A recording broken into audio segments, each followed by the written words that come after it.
Hello and welcome to World in 5. President Emmerson Mnangagwa's visit to Japan continues to yield key diplomatic and economic engagements. From boardroom meetings with one of the world's biggest automobile players, Toyota Tsusho, to reconnecting with Zimbabweans in the diaspora, the president is using the Expo 2025 platform to strengthen ties, attract investment, and boost national image. It was a day of diplomacy, deals and deepening ties, beginning with President Emmerson Mnangagwa addressing Zimbabweans living in Japan. At a lively engagement with the diaspora community, the president urged nationals to be proud ambassadors of Zimbabwe abroad. We must be self-sufficient ourselves. We must be able to live with what we have ourselves.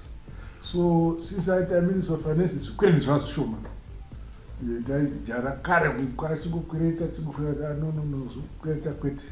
we must focus on our resources and be whom we are on the basis of the resources that we have. The president also gave a briefing on Zimbabwe's economic progress, highlighting successes in agriculture, education, and financial reform. We are registering progress in whichever field you may want to look at. Tingatanga agriculture. Food security in Zimbabwe. We feed ourselves. We are food secure. Food security is guaranteed.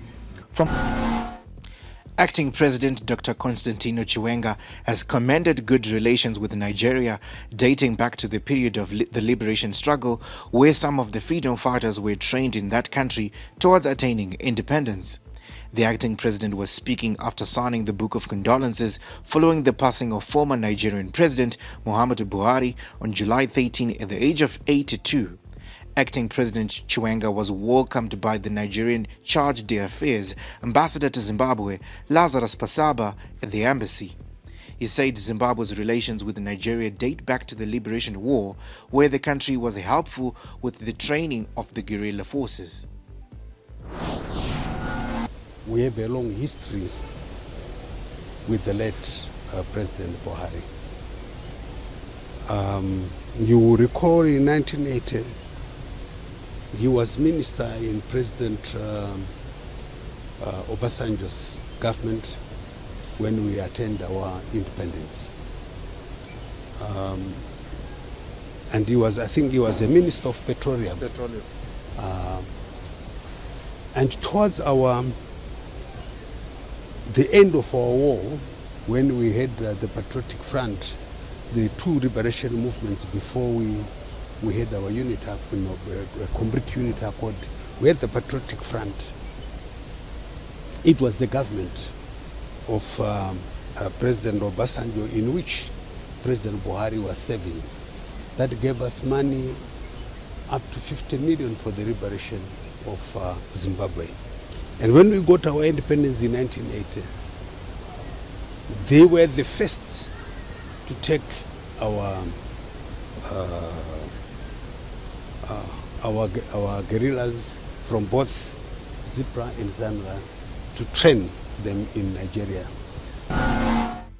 The Zimbabwe Republic Police ZRP arrested 30 suspects, including directors and managers, during a raid on a company, Mambo Beverages, based in Southampton, Harare, that manufactures banned alcoholic drinks, particularly Ranger Cane Spirit. The company has not adhered to the law and was found to be manufacturing under unhygienic and unhealthy conditions, where they repackage alcohol into used bottles. Manufacturing companies, whether operated by locals or foreigners, have been urged, like in this case, to make sure they follow the law and not to use industrial ethanol to produce alcohol under the guise of liquor provisions. Thank you very much. The Zimbabwe Republic Police confirms the arrest of over 30 suspects, who include the managers, directors, and employees from a company called Mambo Beverages, where they've been manufacturing spirits. in a manner which clearly indicates that the laws of the country have not been followed, health conditions have not been observed. You can see from the premises that this is a time bomb in terms of the safety, health and security of Zimbabweans. So we have recovered substances worth US $165,000, and current investigations are being conducted. The government has approved 10-day extra lessons for grade 7, Form 4 and Form 6 students during the August holidays from August 18 to 29. While the move is expected to benefit students, concerns have been raised regarding unequal access to quality education, particularly for disadvantaged students. The ministry has, however, indicated that they have gazetted fees that are within the means of all students, with primary school students paying $2 per subject, secondary students' fees per subject pegged at $3, and boarding school students forking out an additional $5 a day for their upkeep. The Ministry of Primary and Secondary Education would like to advise that authority has been granted for schools to conduct vacation school for the August 2025 holiday for examination classes, that is grade 7, Form 4 and Upper 6, and it will be under these following conditions. Grade 7s will pay $2 per learning area, Form 4s will pay $3 per learning area, and Upper 6 will pay $5 per learning area. The vacation school is going to run from August 18 to August 29.